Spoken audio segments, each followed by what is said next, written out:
Bismillahirrahmanirrahim. Katika mambo ambayo pia yamenijia niyaeleze, hivi sasa hivi watu wanalalamika sana kuhusiana na ugumu wa maisha, kiasi ambacho inatokea pahala pengine mtu anaamua kuhama kutoka mji, inawezekana ndio aliozaliwa akaenda mji mwingine kwa ajili ya kutafuta maisha. Ukimwambia nini anasema hapa nyumbani hakueleweki. Sasa kwa hili utakuta watu wanatofautiana.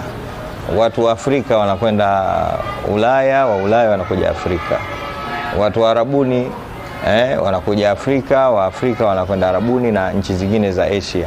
Lakini hata hapa nchini kwetu Tanzania utaona watu wanapishana. Huyu anakwenda Mwanza, wa Mwanza anakuja Dar es Salaam, wa Dar es Salaam anakwenda Ikwiriri, wa Ikwiriri anakwenda Musoma, wa Musoma na Amia Zanzibar. Nini? Wanasafiri ili kutafuta maisha. Na kinachowaondosha pale ni kwamba pale walipozaliwa maisha magumu. Mimi nimeingia kitu kimoja pia niseme, hilo halikatazwi, la kuhama mji kwenda mji mwingine kwa ajili ya kutafuta maisha ni sawa sawa. Maelezo ni mengi sana katika vitabu tuliyosoma, hata Qur'ani inaelezea hivyo, lakini ahadithi za Mtume sallallahu alaihi wasallam, chukua mfano hata wanachuoni mkubwa akiwemo Imam Shafi rahmatullahi ta'ala alayhi, anasema safiri fi talabil ula, safiri katika kutafuta mambo matukufu. Kuna sehemu nyingine akasema wazi, akasema wa fil asfari khamsu fawaid tafarruju hammin wa iktisabi maisha wa ilmin wa adabin wa suhbati majid.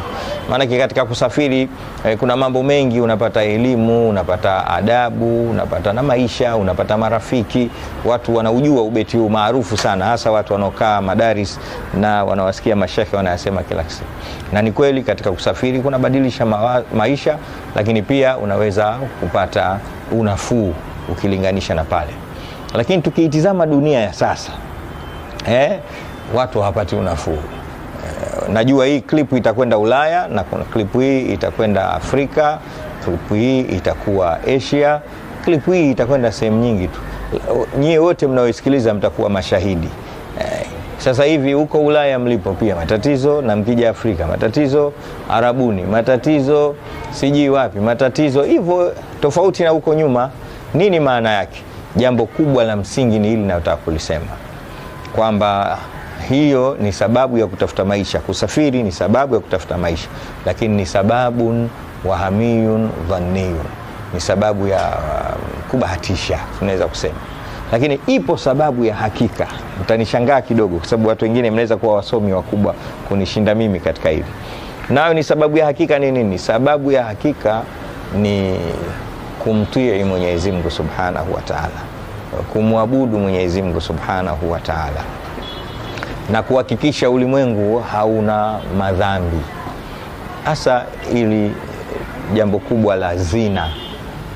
Mabwana, zina imechukua nafasi kubwa sana. Ndugu zangu mnaotizama hivi, zina imechukua nafasi mpaka imekuwa ni kitu cha kawaida tu hivi sasa.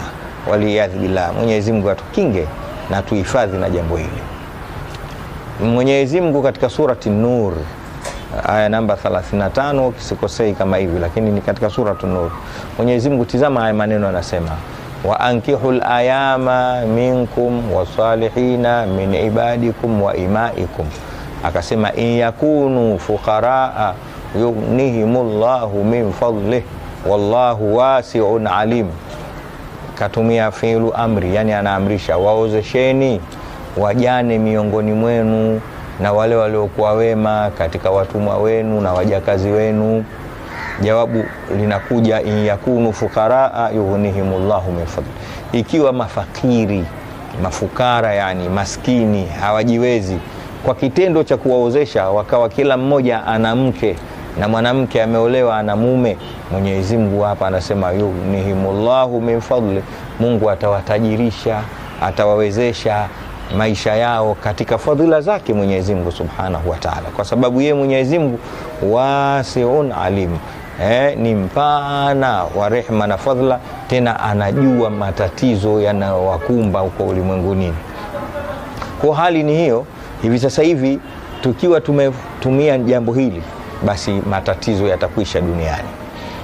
Nifupishe klipu, nisiseme maneno mengi sana. Kuna hadithi japokuwa wanachuoni wengine wanaisema ni dhaifu, lakini kama inavyojulikana unaweza kuitumia katika fadhailul a'mali na katika kuhamasisha. Wanachuoni wanalijua jambo hili, watu waliosoma kanuni za hadithi, mambo ya mustalahul hadith. Inasemekana Mtume sallallahu alaihi wasallam amesema, azina turithul faqra wa tanqusul umra. Zina inaleta ufukara na zina inapunguza umri wa watu. Zina inaleta ufukara na zina inapunguza maisha na umri wa watu. Kwa hiyo uwepo wa zina, basi yanapatikana haya mambo mawili, ufakiri duniani na watu watakuwa wanakufa mapema.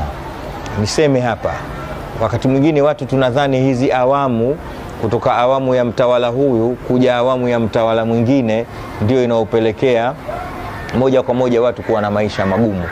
Pamoja na hayo, lakini nikwambieni, zina uwepo wake, hata kama kuna awamu ambayo ina baraka ndani yake, maisha yataendelea kuwa magumu, maisha yataendelea kuwa mazito hata ukiama. Na zina ile sio sharti ni zini mimi wali'iyadh billah au wewe unaonitizama.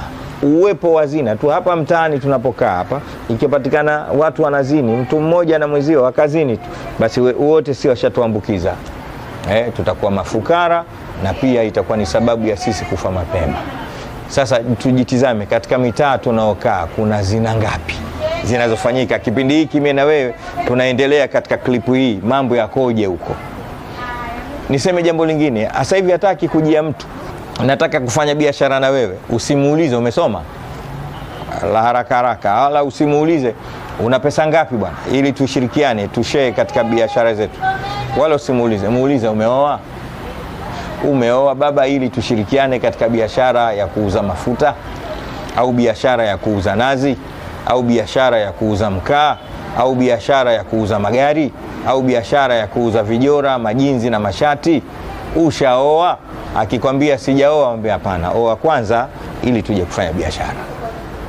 Sawa sawa, kwa sababu in yakunu fukaraa yughnihimullahu min fadli. Kumbe miongoni mwa vitu vya kuongeza baraka katika biashara zetu ni kuhakikisha mimi na yule ninayofanya naye biashara, kila mmoja ana mke, kama wanawake kila mmoja ana mume wake. Kwa hiyo hili ni jambo la msingi, nimeona sharti nilieleze katika ile masala ya kukumbushana hapa ulimwenguni, ili Mwenyezi Mungu Subhanahu wa Ta'ala atutosheleze kwa fadhila zake na atutengezee maisha yetu, lakini pia atuweke katika hali nzuri tunayohitajia kama binadamu kutoka kwa Mwenyezi Mungu Subhanahu wa Ta'ala.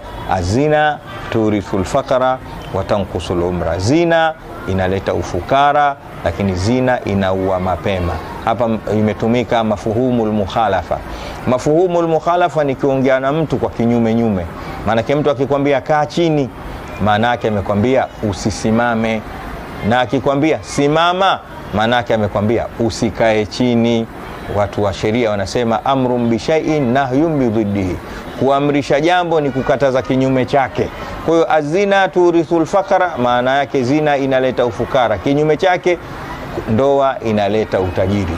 Azina wa yanqusul umra, zina inaua, maana yake ndoa inarefusha maisha. Wassalamu alaikum warahmatullahi ta'ala wabarakatuh.